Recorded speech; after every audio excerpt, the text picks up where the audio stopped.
Hello all, welcome to the class of Complex Analysis, Probability and Statistical Methods 18 MAT 41. Today I'll be teaching a topic in Module 2, Conformal Transformations and Complex Integration.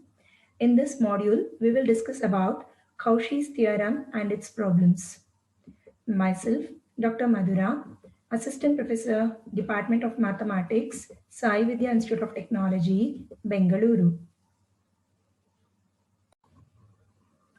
Let us see Cauchy's theorem first. The question format can be state and prove Cauchy's theorem. So statement is also important to know. So let us write down statement of the Cauchy's theorem first.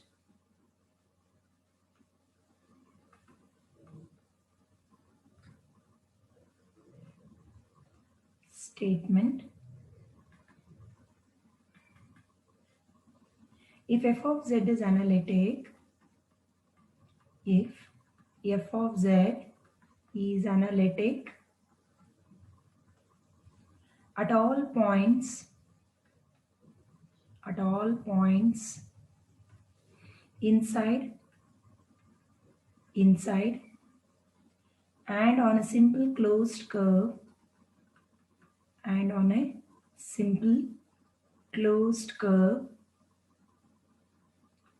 C, then integral over C f of z dz is equal to 0. The statement of the theorem of Cauchy's theorem is something like this. If f of z is an analytic function at all the points inside and on a simple closed curve C. So we consider a simple closed curve C. It might be a circle, it might be a square, triangle, etc. So on a simple closed curve C, if f of z is analytic at all the points, then we need to prove that integral over C f of z dz is equal to 0. So let us see the theorem. We start with the basic known thing for f of z. So we know that f of z is equal to u plus iv. So let us take integral over C f of z dz. So this becomes integral over C. F of z is u plus iv and dz is dx plus I into dy. We know in the Cartesian representation z is given by, since z is given by x plus iy, we can write down dz as dx plus I into dy. Now this is integral over C f of z dz. Now we will multiply and group all the real terms together and the imaginary terms together. We'll group real and imaginary and write down in different integrals. So let us write down integral over C f of z dz can be now written as, first I will write down u multiplied with dx and I dy. So u dx plus I into u dy. Similarly, iv is multiplied with dx. Then iv is multiplied with I dy. So I into I gives us I square, which is minus 1. So we have minus v dy. I'll just explain this once again. So we have u into dx and then u into I dy, which gives the first two terms. Similarly, I into v is multiplied with dx and I into v is multiplied with I dy.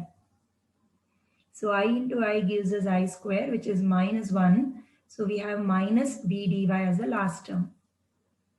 Now in this we will group all the real terms together and all the imaginary together. So integral over C f of z dz.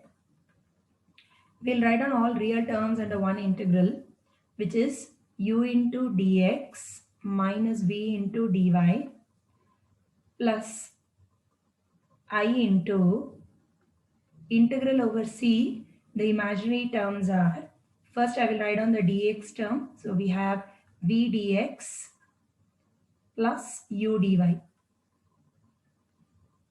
So let us call this as equation 1.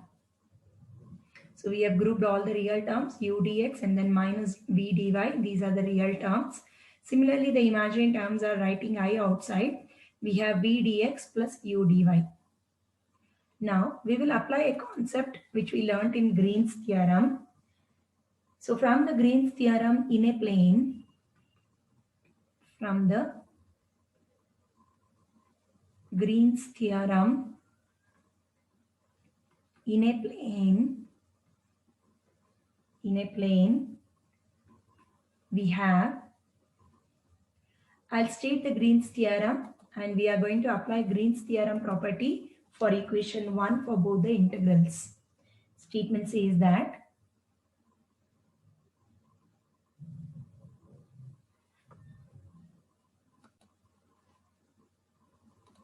if m and n are two real valued functions, if m, which is a function of xy, and n, which is also a function of x comma y, are two real valued functions, having continuous first order partial derivatives, having continuous first order partial derivatives, having continuous first order partial derivatives in a region R, in a region capital R, bounded by the curve C, bounded by the curve C, then integral over C m dx plus n dy can be written as double integral over the region R dou n by dou x minus dou m by dou y dx dy. So this is Green's theorem for us in a plane. It states that suppose m and n are two real valued functions having continuous first order partial derivatives. Here we have taken m and n in the Cartesian representation since we have already noted z in the Cartesian form x plus iy. So we are taking m and n also in the Cartesian representation. So having continuous first order partial derivatives in a region R bounded by the curve C, then integral over C m dx plus n dy is given by double integral over R dou n by dou x minus dou m by dou y dx into dy. Now how can we apply this to equation 1? The Green's theorem concept can be applied to equation 1 in this way. We compare the integrals, each of the integrals of the form m dx plus n dy. Here also we compare the second term, the imaginary term, also m dx plus n dy form. So in the first expression, after comparing this with m dx plus n dy, here m is equal to u and n is equal to minus v. Similarly, by comparing the second term, the imaginary term, we can say m is equal to v and n is equal to u. This is just for reference. M and n can be compared and we can apply Green's theorem for both the integrals in the RHS of equation 1. So we can rewrite integral over C f of z dz can be now rewritten as applying, it comes to the double integration over the region R. So this gives us equation 1 implies integral over C f of z dz can be now written as double integral over the region R, double integral over the region R minus dou v by dou x minus dou u by dou y dx dy plus double integral over the region R plus I into, there's the imaginary term, we retain that as it is. Then we have dou u by dou x minus dou v by dou y dx dy. Let me show you by comparing the expressions. So first term was m is equal to u, n is equal to minus v. And we have right hand side dou n by dou x first. So since n is minus v, dou n by dou x will be minus dou v by dou x. That is how the first term is. And there is a minus sign here in the integral itself. So that minus is retained. And then we have dou m by dou y. Since m is equal to u, we have to write down dou u by dou y dx dy, because we are dealing with the double integral over the region R. Similarly, m is equal to v and n is equal to u for the second integral. So since n is equal to u, we have dou u by dou x minus, according to the Green's theorem, then dou m by dou y. M is equal to v, so it will be dou v by dou y. So this is how the Green's theorem right hand side can be applied for the equation 1 for both the real integral as well as the imaginary integral part. Now we will call this as equation 2 and apply CR equations. We can apply CR equations because it is given that f of z is an analytic function. The statement says that if f of z is analytic at all the points inside and on a simple closed curve. So since it is given that f of z is analytic, we can apply CR equations. Since f of z is analytic, by CR equations, Cauchy-Riemann equations, we can write down dou u by dou x can be written as dou v by dou y, and we can write down dou v by dou x as minus dou u by dou y in equation 2. So we are going to substitute this in equation 2 and simplify. So equation 2 implies integral over c f of z dz can be now written as, we are changing all the x terms to y, or vice versa also can be done. So we have minus dou v by dou x as the first term. When I take minus to the other side, this can be written as dou u by dou y. So first term becomes dou u by dou y by CR equation. So this is dou u by dou y. And I retain the second term with respect to y as it is into dx dy plus I into double integration over R. The next term again dou u by dou x is nothing but dou v by dou y. So I just change the x term to y, dou v by dou y, minus second term dou v by dou y as it is. We observe that the integrals get cancelled. That is, we have dou u by dou y and then minus dou u by dou y. Similarly, in the second integral, dou v by dou y is getting cancelled. So integral over c f of z dz, integral over c f of z dz is now equal to 0. This was the required answer for us if we could observe. Given that f of z is analytic at all the points inside and on simple closed curve C, we need to prove that f of z dz is equal to 0 under the integral over the curve C. So hence the proof for us. This proves the Cauchy's theorem. So integral over C will just conclude, hence the proof. F of z dz is equal to 0. So hence the proof. So this is Cauchy's theorem for us. Now we will see problems on Cauchy's theorem. Problems on Cauchy's theorem.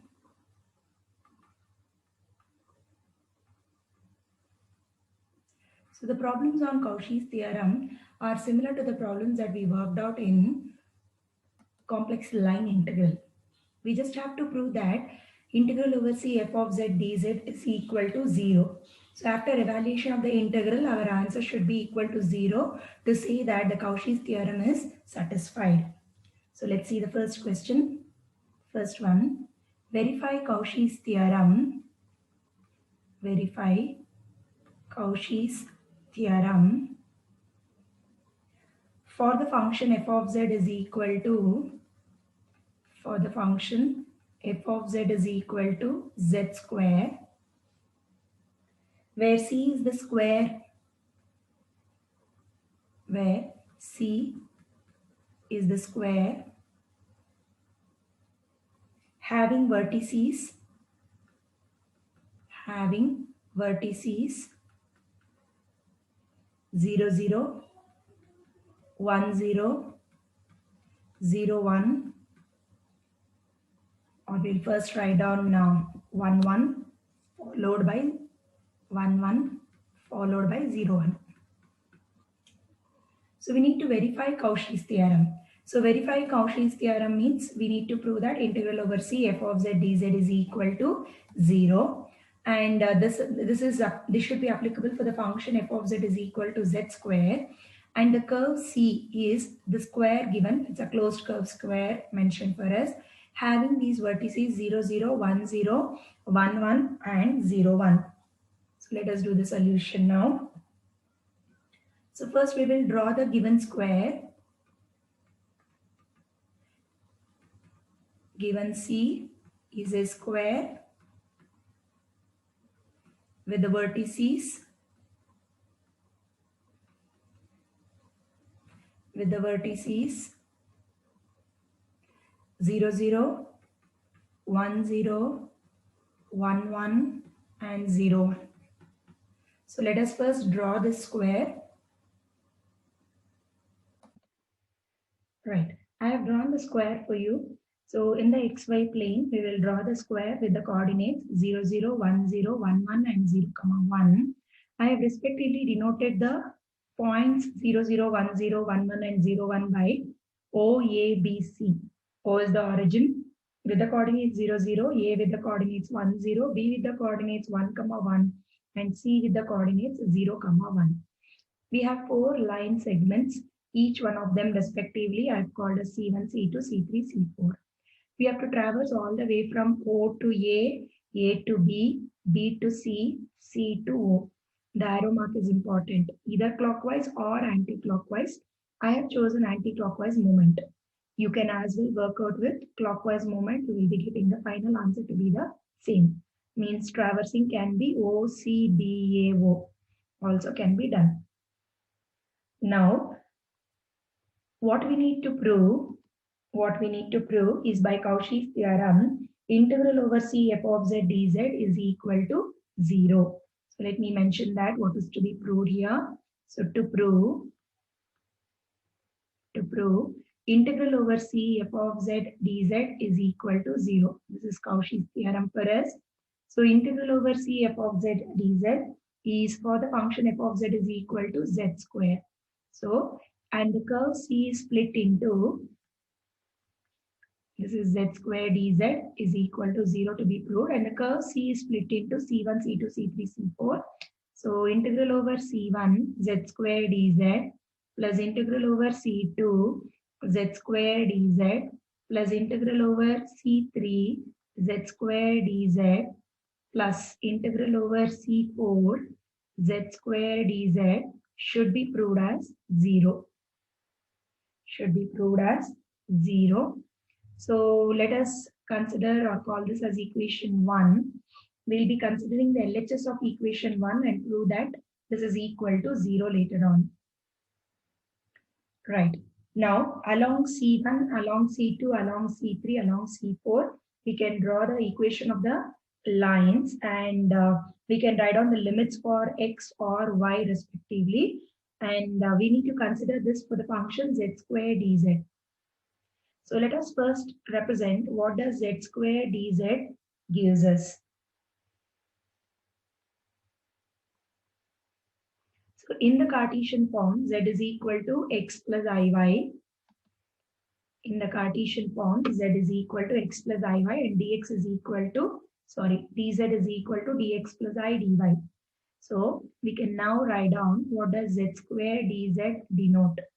Z is nothing but x plus iy the whole square.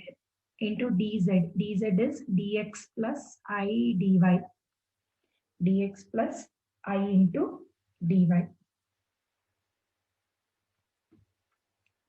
So we can expand this x plus I by the whole square and write down. This gives us a plus b whole square formula. So a square plus b square plus 2 into a into b multiplied by dx plus I into dy. Is a square minus y square here because we have b square is equal to I by the whole square. I by whole square gives us minus y square. That is why x square minus y square plus I into 2 into xy multiplied by dx plus I dy. So this is the expression for z square dz. Now we can consider one by one curves. So as I mentioned, I'm traversing along O, A, B, C. So I'll be moving ahead to OA and then to AB and then to BC, then to CO. So along C1, we'll start with the first curve. Along C1, what is the equation of the line C1? The equation of the line C1 is y is equal to 0. On the x-axis, the equation of the line is y is equal to 0. In that way also we can analyze, or looking into the coordinates, this is 0, 0, this is 1, 0. We observe that y is equal to 0 is constant and x varies from 0 to 1. X varies from 0 to 1. So the first curve or the line segment that I am considering is along C1. So along C1 we have equation of that line is y is equal to 0. So this implies dy is also equal to 0. So we can as well write down the limits for x with this. So x varies from 0 to 1. So with this we can write down what happens to z square dz, because we need to integrate for the function z square dz. So since y is 0, this y square and 2xy term both vanishes. So we have x square into dx. Because dy is also equal to 0, we just have dx here. So we'll have x square into dx. So we can as well here itself evaluate the integral, or later substituting into the LHS of equation 1 also we can evaluate. Anyway, I'll be substituting later. Now this is for C1. Similarly, along C2 we will perform now. So along C2, the equation of the line C2, we'll look into the figure for understanding it. Along C2, the equation of the line is x is equal to 1. Observe x is constant here, so x is equal to 1 is the equation of the line segment C2. And looking into the arrow mark, we can decide the limits for y. It varies from 0 to 1. 0 to 1. So along C2, the equation of the line is x is equal to 1. X is equal to 1 and dx will be equal to, differentiation goes to 0. We can write down limits for y. Y varies from, y in this case varies from 0 to 1. Y varies from 0 to 1. So we can now substitute the value of x is equal to 1 and dx is equal to 0 in the z square dz term and rewrite z square dz. So therefore, what happens to z square dz? So this gives us x is equal to 1. So 1 minus y square plus I into 2xy. X is equal to 1. So this becomes 2y only. Multiplied by dx is 0. So we will have I dy. I dy. So this is along C2. In the same manner, we can now work it out along C3. So along C3, the equation of the line segment C3, we will just check. C3 is from B to C, capital B to capital C. And the equation of this line is y is equal to 1. It's a line parallel to x-axis. So it should be y is equal to 1 looking into the coordinates. And x varies from 1 to 0. X varies from 1 to 0. So we can write down along C3, y is equal to 1. If y is 1, differentiation is 0 and x varies from 1 to 0. Looking into the arrow mark of C3, we can decide the limits for x, it should be from 1 to 0. Right. Therefore, what happens to z square dz, we will rewrite now. So z square dz term will now become y is equal to 1. So I'm substituting in this expression z square dz every time. So this gives us x square minus 1, y is equal to 1, no, that's why, plus I into 2x. Y is 1, so it becomes just I into 2x. dy is 0, so we will be having dx. So this is along C3. And now the last line segment, that is along C4. Let us see what is the equation of the line C4. From the figure, we can always decide that it will be easy if we write down along with the coordinates in the figure itself.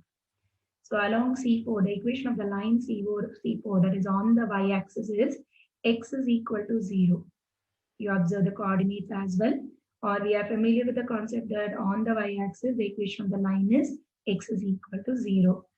And looking into the arrow mark for C4's line segment, because we are traversing from OA, BC, O, correct? And y, limits for y is from 1 to 0.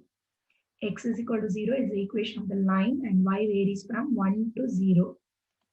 We will mention the same thing. So equation of that line is x is equal to 0. If x is 0, dx is also equal to 0. And the limits for y from the figure, it is from 1 to 0. Therefore, z square dz will be now equal to, substituting x is equal to 0, we will have minus y square into I dy. Since x is 0, this first term is 0, and then 2xy term also, 2xyi also goes to 0 because x is 0, and dx is 0. So we just remain minus y square into I dy. Now each of these z square dz, we will substitute into LHS of equation 1, z square dz. And we need to prove that after evaluation of all the four integrals, applying the limits, the evaluation should give us 0. Then only we say that the Cauchy's theorem is satisfied. So let us prove the same. Substituting in the LHS of equation 1, substituting in LHS of equation 1, we get, so the first one was integral over C1. C1 limits was x varying from 0 to 1. And the function reduced to x square dx, plus integral over C2 was limits for y varying from 0 to 1, and the function was 1 minus y square plus I into 2y multiplied by I dy plus the third integral over C3 was x varying from 1 to 0, and the function reduced to x square minus 1 plus I into 2x multiplied by dx, and the last one for y varying from 1 to 0, and the function reduced to minus y square into I dy. Minus y square into I dy.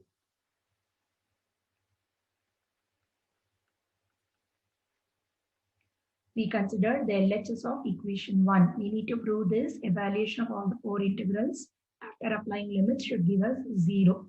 Let us do term by term integration. First term integration of x square is x cube divided by 3 between the limits 0 to 1. The second term by term integration with respect to y I have to do. And before this, I take out the constant I outside. Integration of this I have taken outside. Integration of 1 dy is y minus y square integration is y cube divided by 3 plus I into 2 into y square divided by 2 integration of y. This is between the limits 0 to 1 again. The third one, integration, is with respect to x. The integration of x square is x cubed divided by 3 minus integration of 1 is x plus I into 2 into integration of x is x square by 2. This is between the limits 1 to 0. And the last one I observe minus I is a constant here. So I take out that minus I outside and write down integration of y square is y cube divided by 3 between the limits 1 to 0. 1 to 0.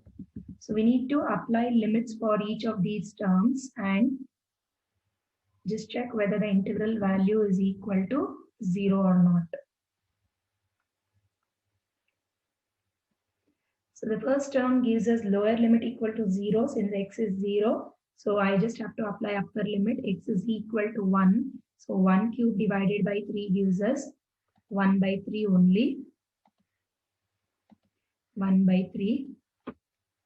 And the second term, writing down I outside, I have upper limit applicable only. Again, lower limit is 0. So each term goes to 0 for the lower limit. Also, let us observe that some constants are getting cancelled here. We will cancel them off here itself. 2 get cancelled here also. I observe 2 get cancelled. So we have application of upper limit 1 minus 1 by 3 plus I into 1 square means plus I. 1 minus 1 by 3 plus I can say. 1 minus 1 by 3 plus I. So this is application for the second one. 1 minus 1 by 3 plus I. This is application of only the upper limit again because the lower limit was becoming 0. Now moving on to the third term, we observe that upper limit is 0. So entire upper limit vanishes. So 0 minus upper limit minus of lower limit. So we can write down a minus sign outside directly because it is upper limit minus lower limit. Since when we perform upper limit minus lower limit, we can directly have minus of the term. Minus of the entire lower limit. So lower limit, when I take x is equal to 1, it is 1 by 3 minus 1 plus I. 1 by 3 minus 1 plus I.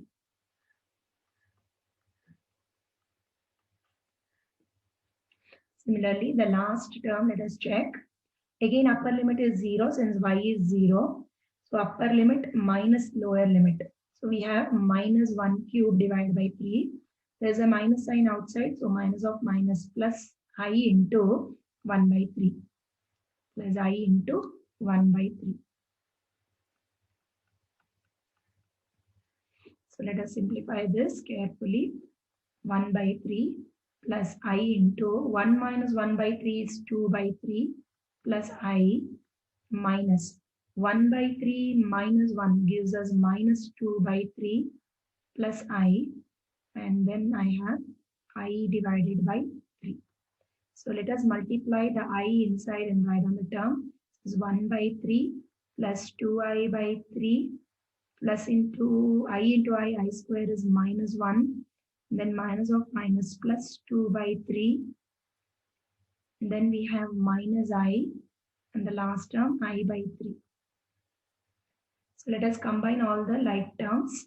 So the real terms are 1 by 3 minus 1, 1 by 3 minus 1 plus 2 by 3. These are the real terms. And I observe all the imaginary terms taking I common. It is 2 by 3 minus 1 plus 1 by 3. 1 by 3 minus 1 is minus 2 by 3 gets cancelled with plus 2 by 3. So 0 plus I into, again here we have 2 by 3 minus 1 which is minus 1 by 3 plus 1 by 3 cancel. So I into 0. So real and imaginary both terms are 0. So we started with integral over C1 z square dz LHS plus integral over C2 z square dz plus integral over C3 z square dz, and last term integral over C4 integral over C4 z square dz, and this is getting us 0. And this is one and the same as saying the left hand side is same as integral over the closed curve C. The closed curve C is square here in this problem, is now equal to 0. Hence, what can we conclude? We can conclude that Cauchy's theorem is verified. Cauchy's theorem is satisfied or verified.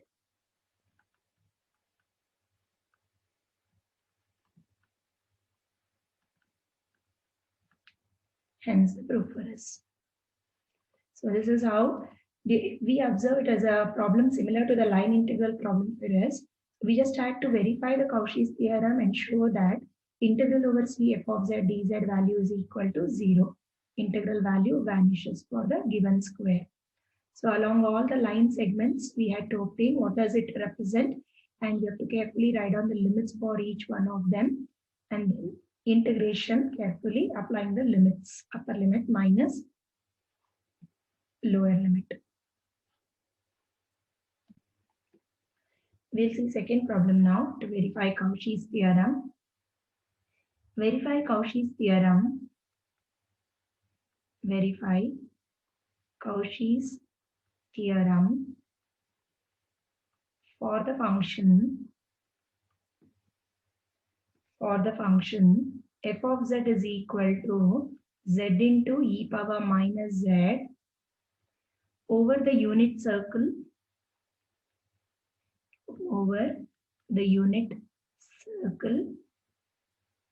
with origin as center. So we need to verify Cauchy's theorem for the function f of z is equal to z into e power minus z. And it is given that the theorem has to be verified over the unit circle with origin as its center. Means a circle with center at the origin and radius equal to 1. Unit circle mentions that the radius of the circle is equal to 1. So let us see the solution. So let us first write down what is to be proved. To prove integral over C f of z dz, f of z is z into e power minus z dz is equal to 0, where C is the circle,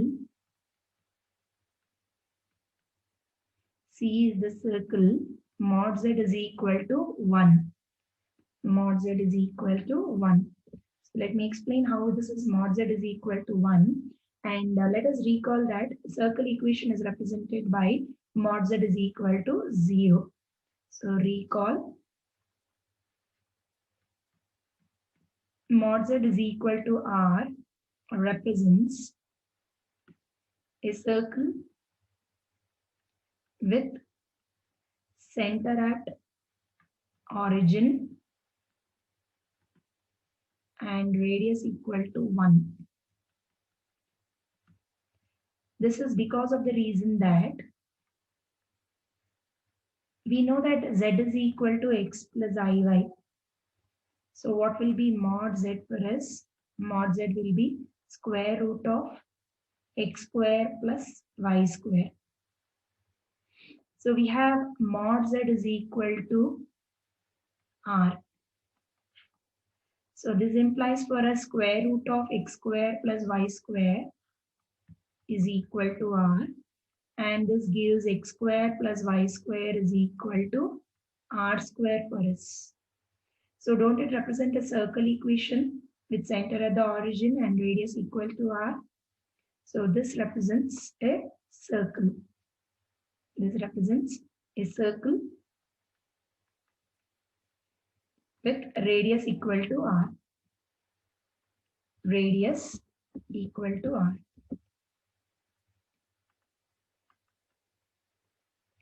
So because of this reason, correct, we can write down mod z is equal to 1 represents a circle equation. Because mod z is equal to R in general represents a circle with center at the origin and radius equal to R. So here I should have written actually R,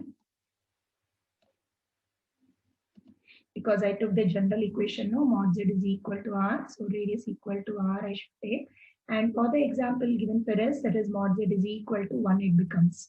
Because R value is equal to 1, so radius equal to 1. That is why we are talking about unit circle. Unit circle. So remember the concept that mod z is equal to R represents a circle with center at the origin and radius equal to R. It is because of these reasons for us.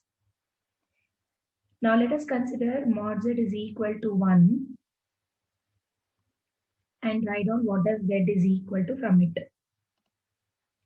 So again I will recall. We know that mod z is equal to R implies z is equal to R e power I theta in the polar representation. If at all I want to represent the polar form of it, it will be mod z is equal to R or z is equal to R e power I theta. E power I theta is cos theta plus I sin theta. And if you take modulus of z for that, again we will be getting back mod z is equal to R.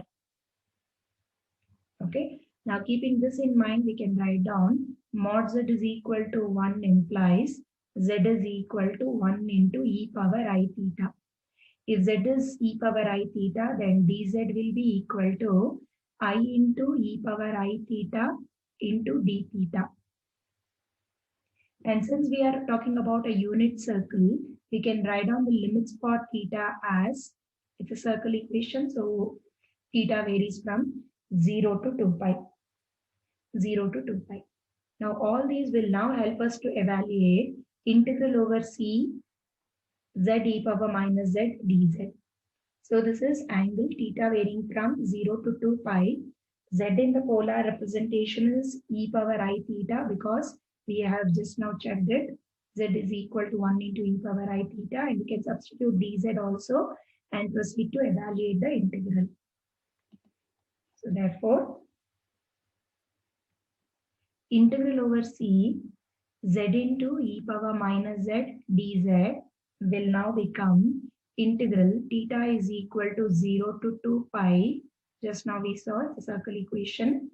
Z is nothing but e power I theta. E power I theta.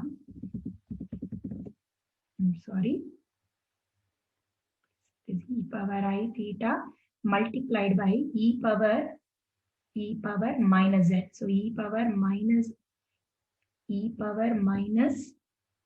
power I theta into dz. Dz is I into e power I theta into d theta. I'm just using all these under the integral and substituting here. Let me just explain that to you. So we have z e power minus z. So z is nothing but e power I theta that I have substituted. E power minus z. So e power minus e power I theta I have to substitute into dz. Dz is nothing but I e power I theta d theta. And this is over the curve C. Here the curve C is given by mod z is equal to 1, which represents a unit circle. So radius equal to 1 for us. And circle equation, so angle theta lies between 0 to 2 pi. So we have written the same limits, theta varying from 0 to 2 pi. So let us simplify and write down this. So this gives for us integral theta is equal to 0 to 2 pi. And then e power I theta and e power I theta, they are multiplied. When the bases are same in a product, the powers are added. So I can write down I as it is e power 2I theta e power minus of e power I theta d theta. And let me call this as equation 1. Now we need to substitute, make use of the substitution method to evaluate the given integral. So let us make use of the power. E power of e power we have no. We need to get rid of that for simplicity. So let us substitute e power I theta as t and proceed to change the integral equation 1. So let us substitute or put e power I theta is equal to t. If e power I theta is equal to t this power, then differentiation gives us I into e power I theta into d theta is equal to dt. Or from this I can just write down what is d theta giving us. D theta is dt divided by I into e power I theta, which can be written as dt divided by I into t. E power I theta itself we have taken as t, no? So that is why we can write down e power I theta as t. So this is about substitution for e power I theta. If e power I theta is t, e power 2I theta will be t square. Directly we can make use of that later on. And then we have limits to change. So limits theta is varying from 0 to 2 pi. So since we have taken t is equal to e power I theta, let us change the limits and write down. Since t is equal to e power I theta, let us change limits. When theta is equal to 0, t is equal to e power 0, which is 1. So lower limit is 1. And when theta is equal to 2 pi, t will be e to the power I into 2 pi. So this is of the form e power I theta. E power I theta can be written as cos theta plus I into sin theta. Here theta value is 2 pi. And we know that cos 2 pi is 1 and sin 2 pi is 0. So upper limit is 1. So theta varying from 0 to 2 pi. Now t varies from 1 to 1.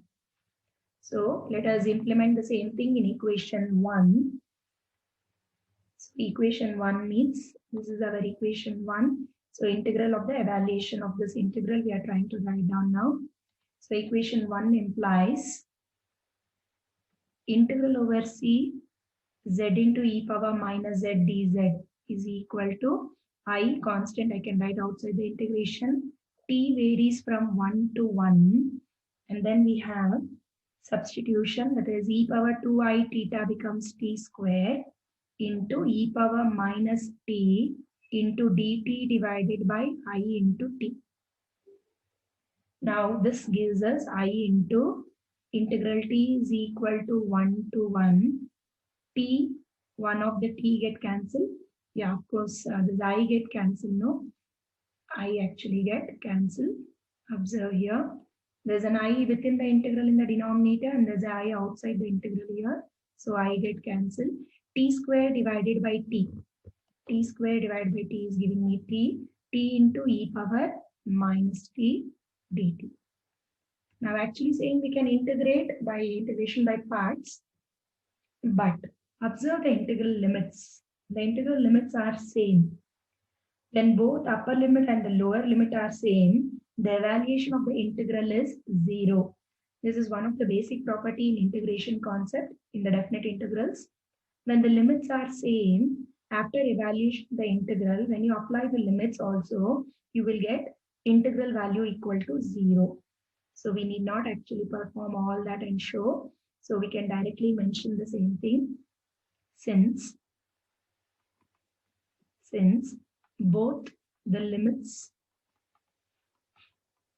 that is upper limit and the lower limit are same, the value of the integral after evaluation, the value of the integral is equal to 0. Value of the integral will be equal to 0. So can we directly conclude that left hand integral over c z e power minus z dz is equal to 0. We need not evaluate the integral using integration by parts and all. So we can directly write down, since both the upper limit and the lower limit are same, we have evaluation of the integral to be equal to 0. And this is the requirement for us. So this implies integral over c f of z dz. F of z was a given function, z e power minus z. So hence we can conclude Cauchy's theorem is satisfied. Is verified. And it is satisfying for the given function over the unit circle. So this is how problems on Cauchy's theorem can be done. It is similar to the line integral problems. Now, sometimes for some integrals, we have evaluation of the given integral not equal to 0, means Cauchy's theorem not satisfying for a particular curve C. Then that can happen because of the reason that in Cauchy's theorem statement itself, we have already seen that f of z should be analytic. So for that function, if f of z is not analytic, then Cauchy's theorem will not get satisfied. So some problems we might be asked that show that the given integral value is not equal to 0 for a particular curve and give the reason for Cauchy's theorem not being satisfied. So in such case, we have to prove that the analytic function, given that f of z is analytic in the Cauchy's theorem, so we have to prove that the function f of z is not analytic by showing that the CR equations are not satisfied. Since the CR equations will not be satisfied, given function f of z can be said it is not analytic, and hence Cauchy's theorem will not be verified for such problems. Hope these problems on Cauchy's theorem was helpful.